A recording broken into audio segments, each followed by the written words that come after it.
Saturday, I went to see Dunkirk, and it was Damn! an experience. Not a bad experience, but it was sure intense.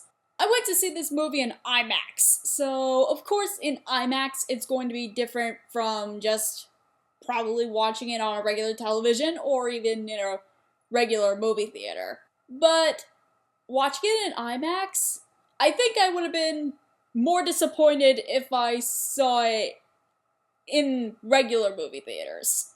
First of all, you have Hans Zimmer doing the soundtrack for this movie, and it's definitely matched the whole Battle of Dunkirk tone, which I mean, the music was eerie. It made the whole movie eerie as fuck. Also, if you are a movie type of person like I am, I think you would understand that music is a very important component when it comes to making it flow with the story. It sets the tone if characters' expressions are not enough. It's like playing balloon Russian roulette. Like, you have no idea when something is going to explode or whether somebody was going to get shot. Just like war, the music made this movie very unpredictable.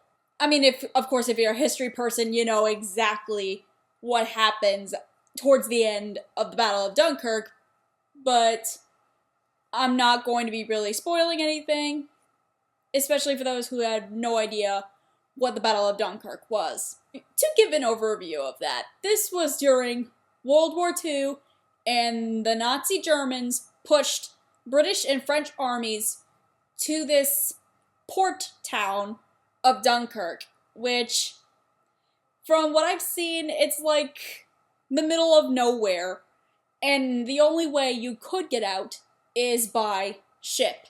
However, these people keep getting blown up by German warplanes and German U-boats, which are war submarines. And yes, the Germans did get to building these professional submarines first, not anybody else.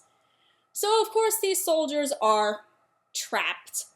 But when it comes to setting in character, there are so many characters in this movie, it's not even funny.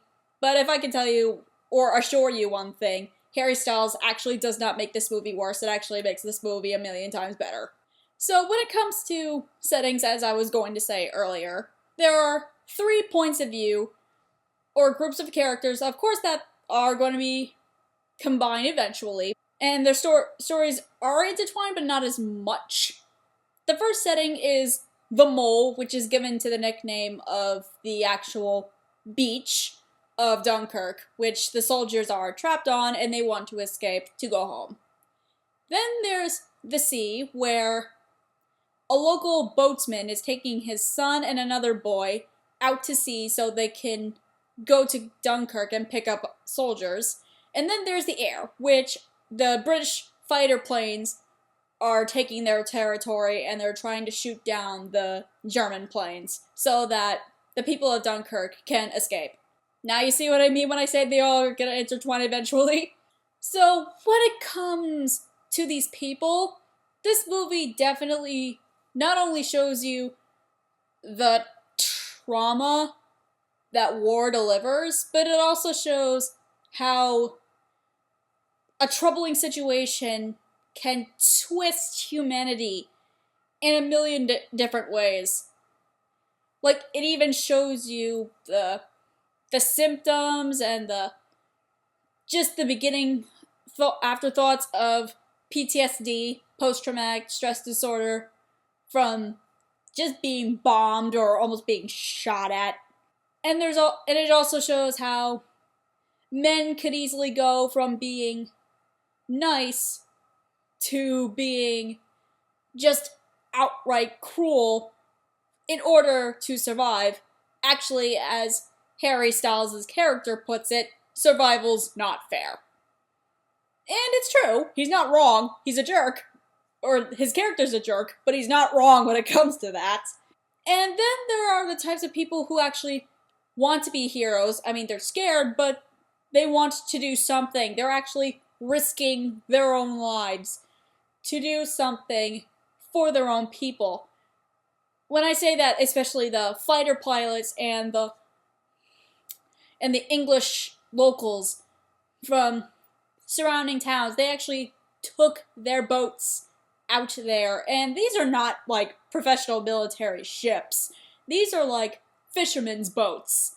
And they're actually going to Dunkirk because they keep hearing that the military boats are getting bombed and torpedoed, that basically Britain's running out of ships to bring their soldiers home. Basically, what I'm trying to say is that, in my opinion, this movie is the embodiment of humanity stuck in traumatic situations. Like, I just felt this movie was a living, breathing representation of how disturbing World War II was. I wish I had more to say, but this is an impressions video, and I think this movie is, you have to see it in order to make up your own conclusions. Because I don't think this short impressions video is going to help or do it justice. Which, I highly recommend that you watch this movie anyway. It's that good. But I will warn you, if you do plan on watching it in IMAX, if you are sensitive to loud noises, IMAX may not be the right type of theater for you. I would stick to regular theaters if you want to. So if you guys liked this video, make sure you give it a like. And if you really want me to do a full-fledged review on this movie, I will do that as soon as I can. I'm Cait, Cher, and it's been real. Bye-bye!